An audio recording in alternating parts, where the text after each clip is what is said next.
Hello everyone, my name is Dee and welcome to Books and Quirks. Today I'm here to do another tag video. This video is the spring cleaning tag, and I was tagged by Amanda over at A Stitch in Time, and I will leave her channel and the original creator down below. Before I start, I do want to say that there may be a little bit of background noise. Again, I know I said this in my last couple of videos, but I do have the fan on. It's getting pretty warm, and without it, it just gets too hot too quickly, and I'll try to drown it out if I can. But I'm going to do the spring cleaning tag. You may see me looking over to the side from time to time because I do have the questions over there, and I will be reading them and giving you my answer. So let me just get started. Number 1, the struggle of getting started. A book or book series that you have struggled to begin because of its size. I have read a lot of big books in my time, but I can think of 2 recently or within the past year that I had put off and I struggled to get started with just because they were so huge.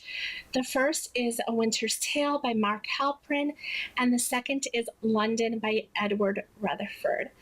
I really loved both of these books, but especially London because, of all the British history involved. And I was so glad when I finally committed and picked them up and dedicated time to them and finished them. They were just phenomenal books, especially London. Number 2, Cleaning Out the Closet, a book and/or book series that you want to unhaul. So I actually have a few books put off to the side already that I want to unhaul, and these books were really books that I just didn't enjoy. And one of them is the Delirium series. Delirium was a trilogy written by Lauren Oliver. It came out quite a few years ago. And just like with the Divergent series, I really loved the first book, Delirium. I thought it was such an interesting premise, and it was action-packed, and I really loved it. Then it went downhill from there, and I really I disliked the second book. I didn't hate it. The third book I hated, Requiem. So because of that, I definitely won't ever reread the series. So I might as well give it to someone that may enjoy it more. Number 3, Opening Windows and Letting Fresh Air In, a book that was refreshing. So I think any time you think of a refreshing book, at least in my mind, when I think of something refreshing, I think of something light and fluffy, and any kind of romance will fit that bill. So I think I'm going to go to my one of my favorite recent romances that I read, and that is From Notting Hill with Love Actually.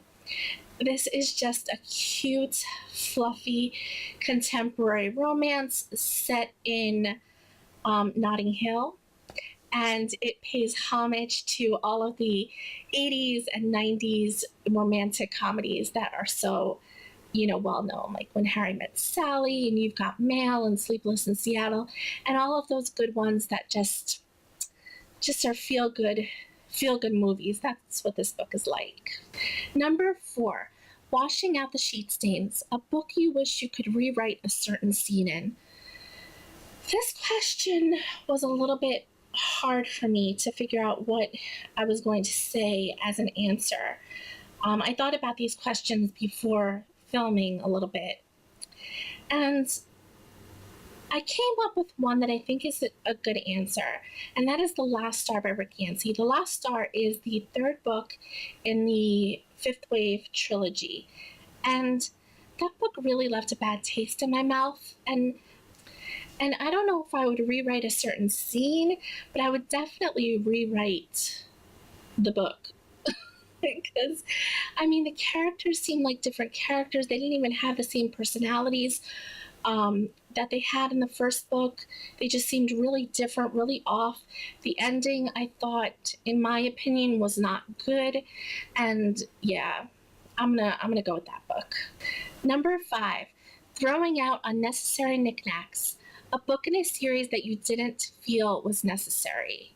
For that answer, I'm going to go with Miss Mayhem from the Rebel Belle series. Rebel Belle was written by Rachel Hawkins. I absolutely loved it. It had a kick-ass heroine character. And then the second book was a waste of time, I thought. Nothing really happened. It was really short. It was like 200 pages, first off, much shorter than the first book. And nothing really happened. And I felt like if you left out that book and just had the first and the third, it would have still been an okay series.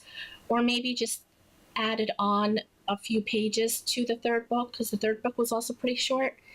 And it could have just been a duology, in my opinion. Number 6, Polishing the Doorknobs, a book that had a clean finish. So I can name a few books for this. I mean, most recently, I think that A Court of War and Ruin had a pretty clean finish. But I'm going to go with another romance for this. I'm going to go with Evergreen Falls by Kimberly Freeman. This was a book that I read a little over a year ago. I absolutely loved it. It follows 2 characters separated in time. It follows one character in the 1920s and one character in present time. And you get to see their individual stories and also how they connect.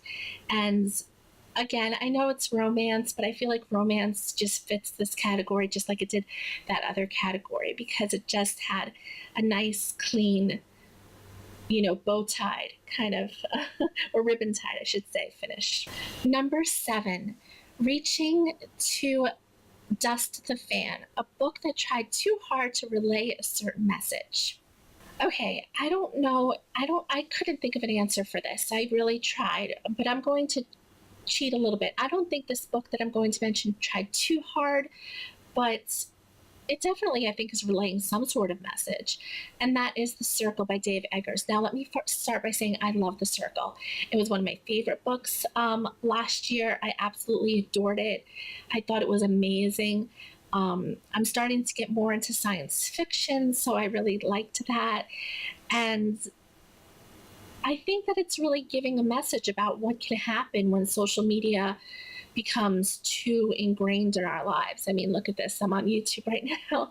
But, it's, nowadays you can sort of track a person. Look what happened with Kim Kardashian. You can really track a person's every move through Facebook, Twitter, Snapchat, Instagram. I mean, everything is sort of recorded nowadays. So I thought that book was really good because I could see it actually happening or coming close to happening. So I think that's what made it even more thrilling and even like a little more horrifying. And I really love that book. Okay, number 8, The Tiring Yet Satisfying Finish to Spring Cleaning, a book series that was tiring yet satisfying to get through. And that definitely is The Way of Kings by Brandon Sanderson. The Way of Kings was so satisfying. It was, I think it's the second biggest book I ever read. The biggest book I ever read was The Stand by Stephen King. It's like 1,300 pages. The Way of Kings was more like 1,100 pages, but it's sheer size. Not only was the book thick at 1,100 pages, but it was also a very large book in general. If you've ever seen it, you know what I'm talking about. So it was so satisfying to get through. It's fantasy, of course, because it's Brandon Sanderson, and it's just epic. And it was not the first Brandon Sanderson book I read, but I was so happy that I read it, and I am still looking forward to getting into the second book, which is Words of Radiance. And finally, number 9, looking forward to next spring. Tag 4 people you want to do this tag. So I am going to tag 3 people. I don't think you've done this tag. And if you have, I'm sorry. But I'm going to tag Melanie over at Mel's Bookland Adventures. I'm going to tag Stephanie over at Stephanie Bean.